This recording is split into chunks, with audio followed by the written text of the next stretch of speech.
The Rugby World Cup is the pinnacle of rugby union. And what we're doing today for you on the Sports Booth is looking into what a 2027 All Blacks squad may look like. Now, I've always been fascinated with looking into the future and trying to predict teams. And it's done pretty big in football over in England. And there's a famous one where in 2007, the BBC or some newspaper predicted the English squad for the 2014 Football World Cup. Now, this squad, A, was horrendously wrong. Now, they were trying to predict 7 years ahead, whereas I'm only going 4.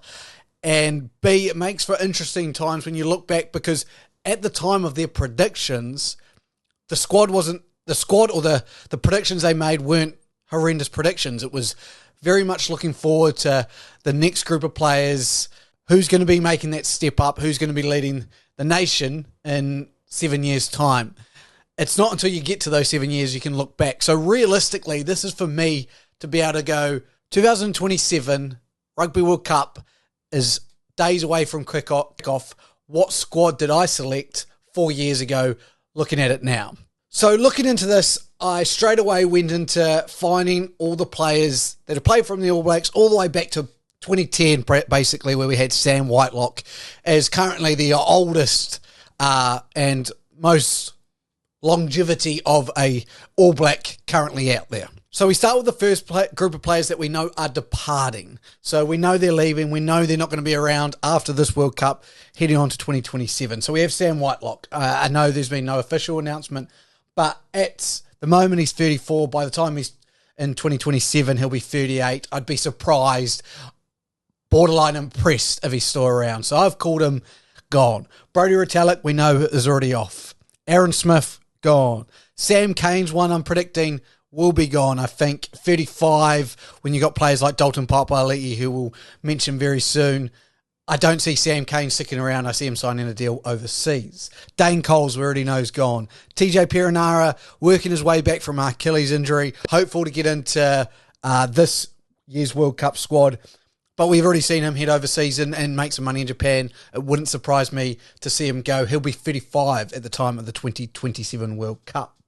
We then look at Joe Moody, who I think 38 at the time of the 2027 World Cup, probably won't be around, alongside Brad Weber, who's 32 at the moment, will be 36 at that next Rugby World Cup. I can't imagine him sticking around. Richie Mo'unga, Angus Ta'avao are the next two that I've kind of bracketed. We already know Mo'unga's off. Ta'avao is 32 at the moment, will be 36. Can't imagine him sticking around either. Circled as leaving are George Bower and Peter Gus-Sokula. Then we've got a group of players of the should I stay or should I go group. Now, in this group, I've only actually ended up selecting one player, and I'll touch base on that player soon. But this group is like a group of players that could potentially still be here at the next World Cup, but I've kind of bracketed as I see them leaving. Now, we're going to start off with, obviously, Patrick Tuipulotu. He's 30 at the moment, will be 34, as we see Sam Whitelock going into this World Cup at 34. The difference is we know Patrick Tuipulotu's gone overseas. It wouldn't surprise me if he's not there. Nepo Laulala, another one, 31, going to be 35 at the next World Cup. I just don't see him sticking around. Same with Cody Taylor and Ofa Tuingafasi. We then have a couple that I've got bracketed, Scott Barrett and David Havili. 29 for Barrett, 28 for Havili. Could easily see them both still here at the next World Cup, but unsure.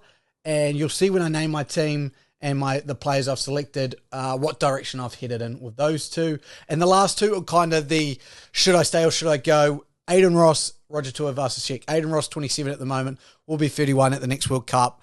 And then RTS, Roger Tuivasa-Sheck, 29 at the moment, will be 33. If he makes the Rugby World Cup squad this year, if he doesn't, does he go back to league? All those questions.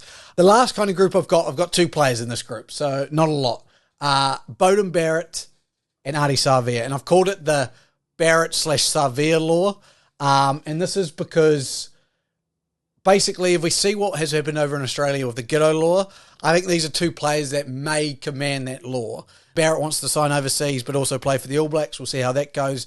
If it doesn't happen with Barrett and Savea, who we know has already got a deal over with Japan, obviously coming back from that one though, if he's still playing at the level he can continue to play at and still doing that at, he's 29 now at 33, but wants to sign overseas. There'll be some discussions to be had, I imagine. I was then left with about a list of 100 players that I kind of had from Super Rugby teams, All Blacks XVs, who were close, if not deserve to be in discussion with the squad. So then breaking this down, I finally decided, you know what, I'm going to just put no research at all, not looking at any younger players from 2022, under 20s, all the under 20s that have come before that. I'm going to put the team that I think suits best from the players I know and from this list. So I went through and I got that team, and we're going to see it now. So it was 1, Ethan de Groot, 24 at the moment, will be 28. Samisoni Takaiao, 25 at the moment, will be 29. Tyrell Lomax, 26, 30. I then had Scott Barrett, 29, will be 33. Tupavai, 23, will be 27. Hoskins Satutu at 6. Again, this was just off the top of my head. 24 will be 28. Dalton Papa Elite, 25, will be 29. Artie Sevilla, 29, will be 33. Cam Roygard, 21, will be 25. D-Mac, 27, will be 31. Caleb Clark, 23, will be 27.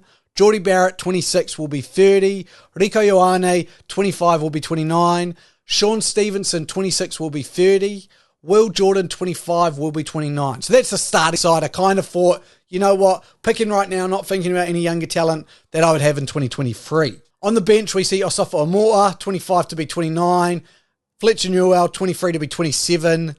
Tamatai Williams, 22 to be 26. Cullen Grace, 23 to be 27. Peter Larkai, 20 to be 24. Falau Fakatava, 23 to be 27. Riley Higgins, 20 to be 24. And Lester Whanganuku, 23 to be 27. So that was the first team I kind of came up with where I was like, solid team, definitely some decent players. And then I started to thinking, and I got another list together basically, and I went, you know what? There's a whole nother team basically I could select with a bit more youth and I guess a little bit more focus on younger players that potentially could take players' spots in that team that I had just said. So if we look at this team, I had at the first prop, Ollie Norris, 23 will be 27. George Bow, 21 will be 25. George Dyer, 23 will be 27. Dominic Gardner, 21 at the moment. Zach Gallagher, 21 at the moment. Devin Flanders, 23. Tom Christie, 24. Mariano Michele Tu'u, 24. Courts Ratama, 21. Aidan Morgan, 21. Etienne Nanai Saturo, 23. Thomas Umanga Jensen, 25. Billy Proctor, 23. Imoni Nawai, 23. Ruben Love, 21. Tyrone Thompson, 22. Porte Rekete Stones, 25. Tavita Mafialo, 25. Fabian Holland, 20. Duplessis Krifi, 25. Xavier Rowe, 24. Balin Sullivan, 24. And Zahn Sullivan, 22. So that was like my, holy shit, there's so much talent here. How do I select that? I've pretty much got what I would call a probables versus possibles game going head to head. I then went and had a look at the 2022 under 20s and a bunch of kind of younger players that had played and some that we should look forward for the under 20s tournament that's coming up, like the ones to watch, and saw if there was any talents that deserved highlighting. But there's two I want to focus on in that under 20 side, and that is Harry Godfrey from Hurricanes/Hawke's Bay, first five fullback, and Mackay Springer or Macca Springer from the Crusaders/Tasman. So with all this and all these players kind of going on, I thought, you know what, it's time to decide my final team. And looking back at, that 2007 English team as an example, I thought, let's take some risks. Let's not predict something that, we think is going to happen just because same old, same old. Let's think who's actually going to be able to have a breakthrough and make a spot of their own. So the team I finished on and decided would be the 2027 Rugby World Cup All Blacks starting XV and reserves looks like this. The forwards do not change from what I mentioned. Ethan de Groot at 1, Samisoni Taukei'ao 2, Tyrell Lomax 3, Scott Barrett 4, Tupavai 5, Hoskins Satutu 6, Dalton Papali'i captain and number 7, and Artie Savia at 8. The backline's where it changes up a bit. Now, the reason I've done these changes, and there's one kind of massive asterisk where I see it, is the shelf life of wingers, and we have to think wingers don't last a long time in New Zealand rugby. We know that. It's a 4, 5, 6 year at the most type of go of it. So I think someone like a Sean Stevenson, who I'd name straight away, 26 going on 30, I think there's going to be more youthful players coming in, and that's why I've selected the players I've selected. So the 9 and 10 combo, I think, is the Hurricanes combo of Cam Roigard and Aidan Morgan. I went back and rewatched some of his games at under 20 level, Aidan Morgan, and he's, honestly, I think he'll take that next step up by 4 years' time. 11's the big one for me. I've got a bracketed Leicester Whanganuku and Caleb Clark. I think either one of those two will be our 11 going into the World Cup in 2027. Geordie and Rico, as long as they stay on New Zealand soil, I don't think that changes. I think that'll be the combo with Will Jordan out the back.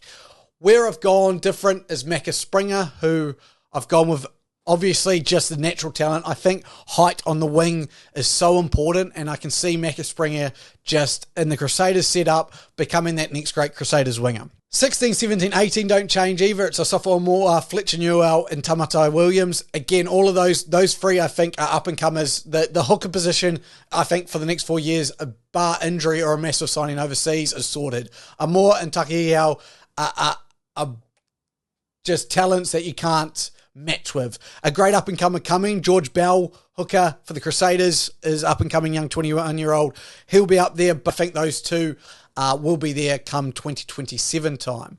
In the reserve lock is where I've taken a risk, and I've gone Taylor Cahill. Taylor Cahill was a really interesting story.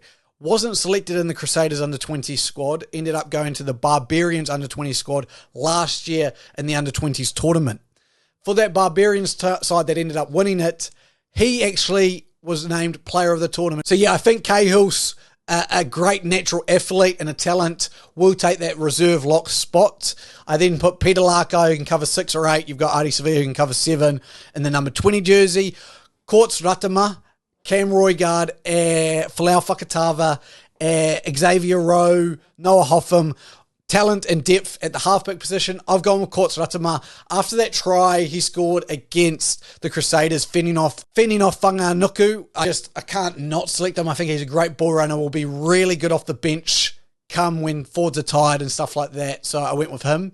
22, I went first 5/fullback reserve and Harry Godfrey. I think he can slot in both of those positions as an up-and-coming talent.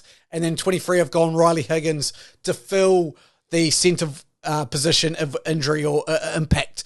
We know Geordie Barrett and Rieko Ioane can play on the wing, so I feel like that group, we've got a really good mix. But yeah, this is the team I selected going into a 2027 Rugby World Cup from 4 years from now, and I just thought it would be a great experiment to see. I would love to hear your thoughts.